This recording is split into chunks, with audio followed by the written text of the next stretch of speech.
এভাবে বেগুন টমেটো ভর্তা বানালে স্বাদ মুখে লেগে থাকবে। তো আজকে আমি তোমাদের সাথে শেয়ার করব বেগুন আর টমেটো ভর্তার রেসিপি। তো হাই গাইস, আসসালামু আলাইকুম, welcome back to my channel. কেমন আছো তোমরা সবাই? আশা করছি ভালো আছো। আল্লাহর রহমতে আমি অনেক ভালো আছি। তো গাইস, আজকে আমি তৈরি করে দেখাবো বেগুন ও টমেটো ভর্তার রেসিপি। তো তার জন্য কিন্তু এখানে আমি নিয়ে নিছি বেগুন এবং একটা পাকা টমেটো। তো ভিডিওটি ফার্স্ট থেকে লাস্ট পর্যন্ত দেখতে থাকো, আশা করছি ভালো লাগবে। আর ভালো লাগলে প্লিজ একটি লাইক আর একটি সাবস্ক্রাইব করে পাশে থাকবে। তো এখানে আমি নিয়ে নিছি বেগুন আর হচ্ছে টমেটো আর হচ্ছে পেঁয়াজ রসুন।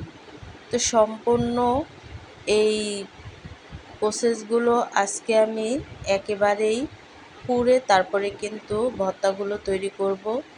তো এভাবে পুড়ে নিলে অনেকটা ভালো হয়, মনে হয় কি একটা পোড়া পোড়া স্মেল আসে আর খেতেও কিন্তু দুর্দান্ত লাগে। তো দেখো, এখানে কিন্তু টমেটো আর বেগুনটা আমি সম্পূর্ণভাবে পুড়ে নিছি আর অনেকটা সিদ্ধ হয়ে গেছে।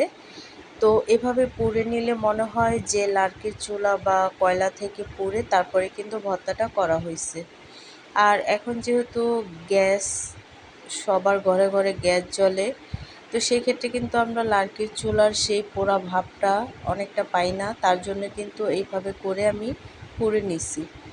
তো তারপরে কিন্তু এখানে আমি ভর্তাটা করার জন্য শুকনো মরিচ ভেজে নিচ্ছি। আর এই মরিচটাকে একেবারেই মচমচা করে ভেজে নেব, যাতে হাত দিয়ে গুঁড়ি করলে সাথে সাথে গুঁড়া হয়ে যায়। তারপরে কিন্তু আমি এই টমেটোর খোসাটা ভালোভাবে ছাড়িয়ে নেব আর হচ্ছে বেগুনের খোসাটা ছাড়িয়ে নেব। আর যেগুলো পোড়া পোড়া ভাব একটু বেশি দেখা যাচ্ছে সেগুলো কিন্তু আমি একেবারেই ফ্রেশ করব না। ভর্তাটা করার পরে অনেকটা সুন্দর একটা স্মেল আসে। তো ভর্তাটা করার পরে তোমরা যারা পুড়ে করবে তারা কিন্তু অবশ্যই বুঝতে পারবে যে এই পোড়া পোড়া ভর্তাটা খেতে কতটা সুস্বাদু লাগে। তো দেখো, এখানে কিন্তু সম্পূর্ণ উপকরণগুলো আমি নিয়ে নিয়েছি ভর্তাটা করার জন্য। আর এখানে কিন্তু শুকনো মরিচগুলো আমি বোটা ছাড়িয়ে নিচ্ছি। তারপরে কিন্তু এই শুকনো মরিচগুলোকে ভালোভাবে গুঁড়া করে নেব। তো তারপরে কিন্তু সর্বফার্স্ট এখানে আমি অ্যাড করে দিচ্ছি স্বাদ মতো লবণ। আর লবণটা দেওয়ার পরে কিন্তু এই শুকনো মরিচগুলোকে ভালোভাবে আমি গুঁড়া করে নেব।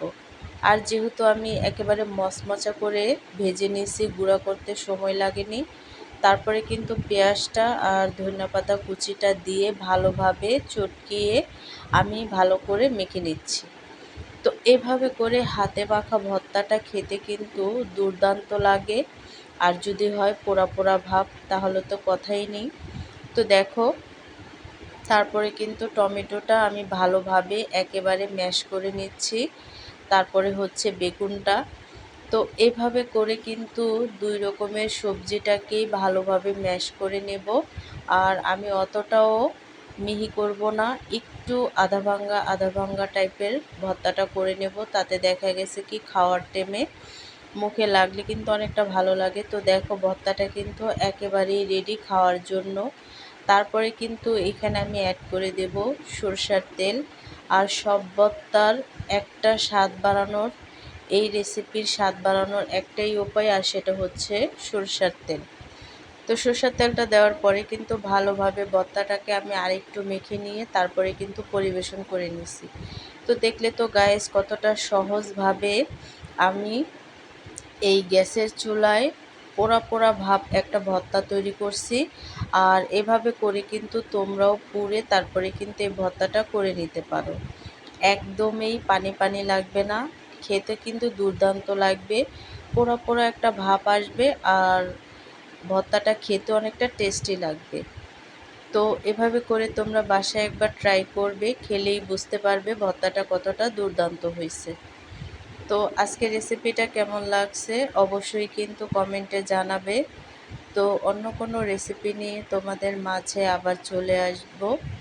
আজকে এই পর্যন্তই। সবাই সুস্থ থাকবে, ভালো থাকবে।